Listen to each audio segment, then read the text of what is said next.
Hello बच्चों, कैसे हैं आप लोग। मुझे आशा है कि आप लोग ठीक होंगे और अच्छे से पढ़ाई कर रहे होंगे। ठीक है, चलो आज हम विज्ञान के बारे में पढ़ते हैं। सबसे पहले हम जान लें विज्ञान क्या होता है। विज्ञान क्या है? विज्ञान कोई वस्तु नहीं है, अपितु यह तो ज्ञान की एक विशेष शाखा है। मनुष्य जाति में सदैव ही प्राकृतिक रहस्य को जानने की जिज्ञासा रही है। उसी को सार्थक बनाने में विज्ञान अपनी महत्वपूर्ण भूमिका निभाता है। वास्तव में विज्ञान उस विशिष्ट ज्ञान को कहते हैं जो सभी तरह से सत्यापित मतलब सत्य हो, उसके प्रत्येक पहलू को साबित किया जा सकता है। हमारे भौतिक जगत में मौजूद किसी भी वस्तु अथवा उसके विषय के बारे में अध्ययन करना और उसके प्रत्येक पहलू को साबित करना विज्ञान है। इसलिए विज्ञान को गलतफहमी और अंधविश्वास से विपरीत माना जाता है, क्योंकि विज्ञान प्रयोगों और परीक्षणों के आधार पर सत्यापित होता है। वह अंधविश्वास का कोई लॉजिक नहीं होता। जैसे विज्ञान कहता है कि अगर द्रव को 0 डिग्री तक पहुंचाया जाए तब वह ठोस में बदल जाता है। इसे आपने भी अपनी किसी कक्षा में ज़रूर पढ़ा होगा, जो कि सभी पहलुओं पर सत्यापित है। आप चाहें तो इसका प्रयोग करके देख सकते हैं। ऐसी कोई भी ज्ञान जिसे प्रयोग व परीक्षण के आधार पर सत्यापित किया जा सके, जिसमें कोई धोखा न हो, बल्कि आप उसे व्यवहारिक रूप से साबित कर सकते हैं। सामान्य विज्ञान की जानकारी रखने वाले व्यक्ति को वैज्ञानिक कहा जाता है। मतलब कोई भी चीज़ है, जब तक उसको रिसर्च करके प्रूफ न किया जाए कि वो सत्य है, तब तक विज्ञान उसको मान्यता मानता नहीं है कि हाँ ये है करके। जैसे आज लोग बहुत सारे कि हाँ ये हो सकता है ऐसे, जिसे अंधविश्वास कहते हैं। तो ये सारी चीज़ें विज्ञान में नहीं है। विज्ञान इन सब चीज़ों से नहीं चलता है। तो मेरे कहने का मतलब ये था, सिर्फ समझाना था कि विज्ञान क्या है। आई होप आप लोग समझ गए होंगे। तो अब हम लोग चलते हैं अपने लेसन की तरफ।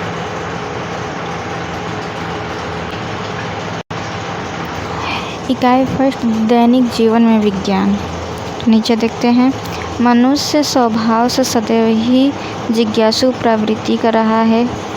उसे हमेशा अपने आसपास की दुनिया में घटने वाली प्रत्येक घटनाक्रम में कब, कहाँ, कैसे और क्यों जैसे प्रश्नों में के उत्तर ढूंढने की उत्सुकता होती है। वास्तव में विज्ञान की शुरुआत इसी उत्सुकता से हुई है। ठीक है, एक जिज्ञासु बालिका, मान लीजिए एक लड़की है, सीमा उसका नाम है। वो कुछ प्रश्न कर रही है, जिज्ञासाओं द्वारा उसे समझने का प्रयास करें। सीमा कभी अपनी माँ से पूछती है, कोई भी चीज़ ऊपर फेंकने या छोड़ने के बाद ज़मीन पर क्यों गिर जाती है? प्रेशर कुकर में खाना जल्दी कैसे बन जाता है? दूध से दही कैसे बन जाता है? फ्रिज में सामान ठंडा कैसे रहता है? चिड़िया कैसे उड़ती है? उसकी माँ इन प्रश्नों का जवाब न दे सकी। उसने कहा कि मैं इन सवालों के जवाब नहीं जानती, आप अपनी शिक्षिका टीचर से पूछिए। दूसरे दिन जब सीमा अपने क्लास में पहुंचती है तो टीचर से भी पूछती है। तो टीचर ने सीमा को समझाते हुए कहा कि आपके सभी सवाल हमारे आसपास की दुनिया से संबंधित हैं। मनुष्य में हर चीज़ को जानने की, समझने की उत्सुकता होती है। यह उत्सुकता देखने, पूछने, सूंघने, स्वाद चखने या सुनने के कारण उत्पन्न होती है। उत्सुकता के कारण ही हमारे मन की तरह तरह के सवाल उठते हैं। विज्ञान इन सवालों का उत्तर देने की कोशिश करता है। सीमा ने कहा, ठीक है, लेकिन विज्ञान कैसे इन सवालों का उत्तर देगा? टीचर शिक्षिका बोली, यह जानने के लिए हमें यह समझना होगा कि वैज्ञानिक किस तरह के कार्य करते हैं। जिस समस्या का हल खोजना होता है सबसे पहले उसका सूक्ष्म अवलोकन करते हैं और उससे संबंधित सभी जानकारियाँ इकट्ठा करते हैं। एकत्रित जानकारी के द्वारा इकट्ठा किए हुए जानकारियों के द्वारा अपने ऊपर के बारे में कल्पना करते हैं। इस तरह किसी सिद्धांत की रचना की जाती है। सिद्धांत की रचना न ही सवाल का सबसे अच्छा समाधान होता है, सिद्धांत की पुष्टि के लिए बार बार प्रयोग करना पड़ता है। तो जब हमें कोई भी चीज़ समझना होता है तो उसे बार बार रिसर्च करना पड़ता है। सवाल का सबसे अच्छा समाधान होता है कि सिद्धांत की पुष्टि ताकि यह विश्वास होने लगे कि इस समस्या का सबसे अच्छा समाधान यही है। शिक्षक का टीचर ने बताया, जैसे सीमा का सवाल है कि वस्तु हमेशा ज़मीन पर ही क्यों गिरते हैं। तो आप रोज़ देखते हैं कि अगर आप कोई भी चीज़ हवा में उछालते फेंकते हैं तो वह ज़मीन पर गिर जाती है। क्या ऐसा हर जगह होता है? हर जगह और वस्तु के साथ होता है। यह जानने के लिए आपको कई तरह की वस्तुओं के साथ विभिन्न स्थानों पर प्रयोग करना पड़ेगा। अगर आप ऐसा करें तो पाएंगे कि हर जगह की वस्तु, फूल, पत्थर, सिक्के, कपड़े आदि चाहे जहाँ से गिराएं वापस ज़मीन पर ही गिरते हैं। उसे देखकर महान वैज्ञानिक सर आइजैक न्यूटन ने यह निष्कर्ष निकाला है कि पृथ्वी हर वस्तु को गुरुत्वाकर्षण के कारण अपनी तरफ क्या करती है? खींचती है। हमारे ज़मीन में क्या है? गुरुत्वाकर्षण, उसके कारण किसी भी सामान को अपनी तरफ खींचती है, जिसकी वजह से प्रत्येक वस्तु पृथ्वी पर गिर जाती हैं। सीमा अपने प्रश्न का इतना सरल उत्तर पाकर उत्साहित हो गई। शिक्षिका सीमा के उत्साह को देखकर बोली कि ज़्यादातर उत्तर सरल ही होते हैं, लेकिन उनके ऊपर यह सिद्धांत पाना अक्सर जटिल होता है। वैज्ञानिक किसी भी समस्या जिज्ञासा का समाधान प्राप्त करने के लिए वैज्ञानिक विधि के विभिन्न चरणों के द्वारा निष्कर्ष निकालते हैं और उससे समाज को लाभान्वित करते हैं। वैज्ञानिक विधि के विभिन्न चरण: जिज्ञासा, प्रश्न करना, परिकल्पना, परीक्षण, निष्कर्ष, विश्लेषण, वर्गीकरण, अभिलेखन, पुनर्विचार, निष्कर्ष निकालना, नए प्रयोग। सीमा अब विज्ञान के बारे में और अधिक जानने के लिए उत्सुक थी। उसने पूछा, विज्ञान ने हमारे जीवन के लिए क्या क्या किया है? दैनिक जीवन में विज्ञान की देन। शिक्षिका ने सीमा को चित्रों के माध्यम से दैनिक जीवन में विज्ञान की वजह से आए परिवर्तन के बारे में समझाया। ये जो नीचे चित्र दिए हुए हैं इसके बारे में।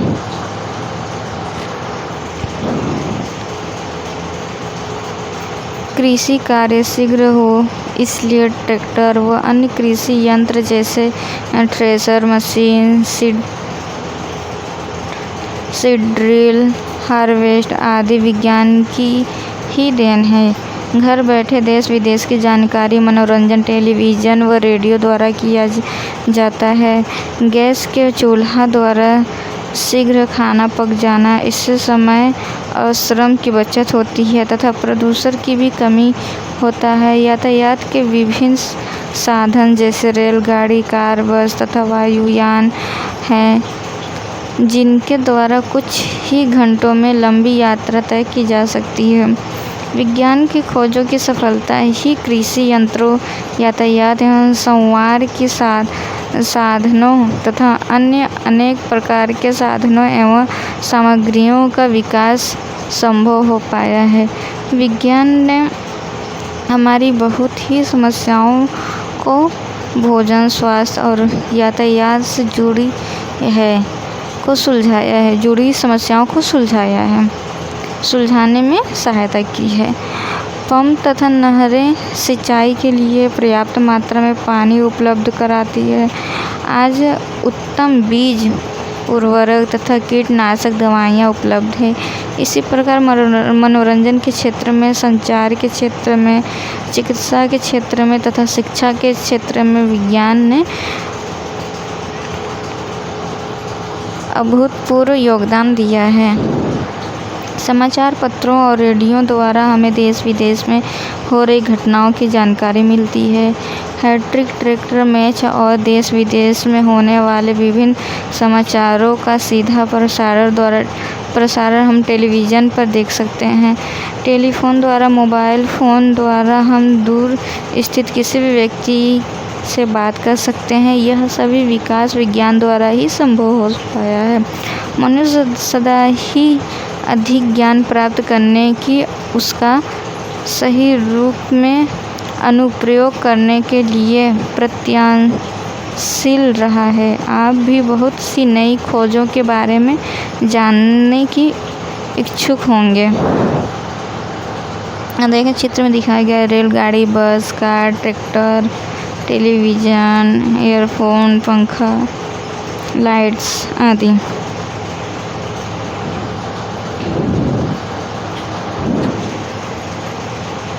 विभिन्न क्षेत्रों में विज्ञान अपना योगदान दिया है। जिस तरह विज्ञान ने योगदान दिया है, विज्ञान ने हमारे दैनिक जीवन में होने वाले बहुत से कार्यों को आसान बना दिया है।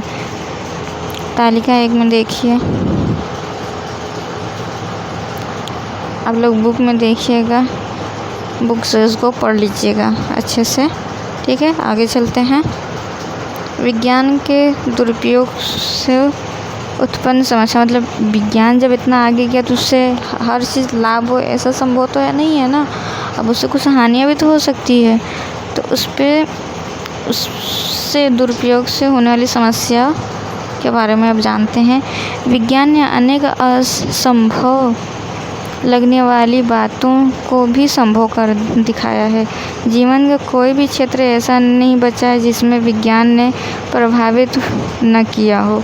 विज्ञान से मनुष्य को जहाँ अपार सुविधाएं प्राप्त हुई है, वहीं उसके दुरुपयोग, असीमित उपयोग से अनेक समस्याएं भी उपलब्ध की गई है। विज्ञान की प्रगति में सफलतापूर्वक यातायात के क्षेत्र में पेट्रोल, डीजल चालित वाहनों की वृद्धि के कारण पर्यावरण असंतुलित और प्रदूषित हो रहा है।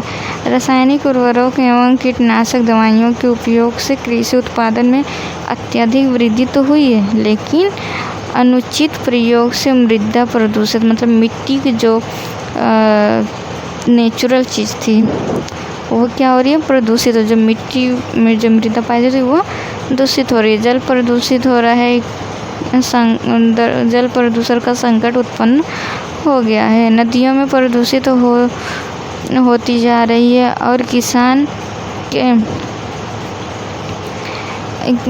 किसान के मित्र कहे जाने वाले केंचुआ, सांप आदि की संख्या घटती जा रही है।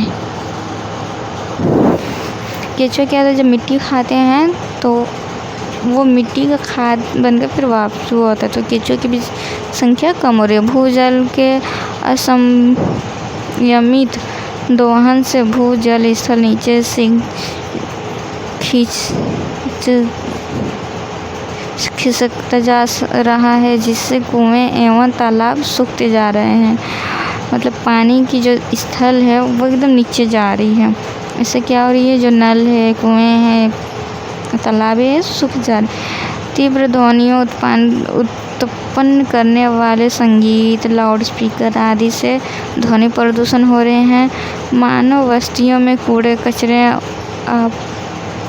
अवशिष्ट पदार्थों के निस्तारण की समुचित व्यवस्था के अभाव में मानव जीवन संकट ग्रस्त हो रहे हैं। रेडियोधर्मी विकिरण के कारण पृथ्वी पर जीवन की अस्तित्व का भय उत्पन्न हो गया है। ओजोन परत में छिद्र वायु प्रदूषण की कारण है। परमाणु ऊर्जा के अनुचित प्रयोग से ही हिरोशिमा एवं नागासाकी में पलक झपकते ही लाखों लोगों के जीवन का अंत हो गया। हिरोशिमा एक परमाणु बम का बोझ है। वहाँ के शायद तक आज भी लोग लंगड़े या फिर मतलब अपंग पैदा होते हैं। आगे देखें, रेफ्रिजरेशन तथा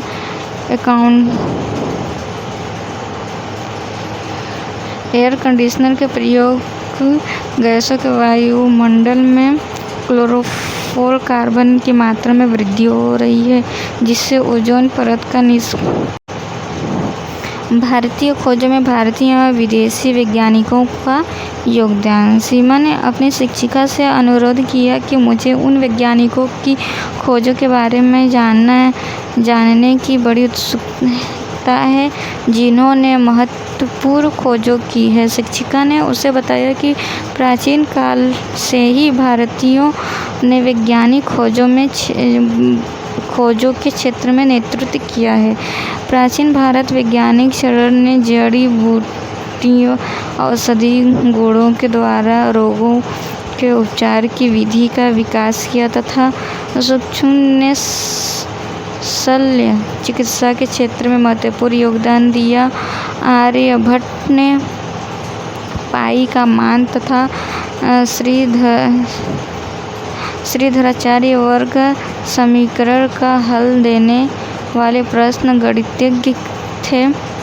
आधुनिक वैज्ञानिक खोजों में भारतीय व अन्य देशों के वैज्ञानिकों और उनके खोजों को तालिका द्वारा प्रदर्शित किया गया। यहाँ पे देखें, तालिका द्वारा प्रदर्शित किया गया है। इसमें शो नहीं हो रहा, आप लोग बुक से पढ़ लेंगे। यहाँ जो लोग खोज किए उनका नाम दिए हुए हैं, वैज्ञानिकों के नाम। यहाँ भी आप लोग बुक से अच्छे से पढ़ेंगे। नीचे देखते हैं, नीचे जानते हैं और कुछ और भी जाने। भारतीय और विदेशी वैज्ञानिक जिन्हें नोबेल पुरस्कार से जिन्हें पुरस्कार से सम्मानित किया गया, उनका नाम sir C V Raman, Hargobind Khorana, Subrahmanyan Chandrasekhar, Albert Einstein, madam Curie, Alexander Fleming आदि। भारतीय अंतरिक्ष अनुसंधान संस्थान इसरो भारत में अंतरिक्ष में अन्वेषण तथा अंतरिक्ष प्रौद्योगिकी के विकास एवं उसके अनुप्रयोग का कार्य भारतीय अंतरिक्ष अनुसंधान संस्था मतलब इंडियन स्पेस रिसर्च ऑर्गेनाइजेशन द्वारा किया जाता है। इसे संक्षेप में इसरो भी कहते हैं। इसकी स्थापना 15 अगस्त 1969 को हुई थी। इसरो का मुख्यालय बेंगलुरु में है। यहाँ कृषि उपग्रहों को डिजाइन करके निर्माण किया जाता है। कृषि उपग्रह की पृथ्वी की पुनर्निर्माण करते हैं। कृषि उपग्रह अंतरिक्ष में कुछ प्रमुख उद्देश्यों के लिए प्रक्षेपित किए जाते हैं, जिनमें दूरसंचार, मौसम विभाग संबंधित अध्ययन, आपदा प्रबंधन, नौवहन और समर्पित दूरदर्शी शिक्षा संबंधित उपग्रह आदि प्रमुख हैं।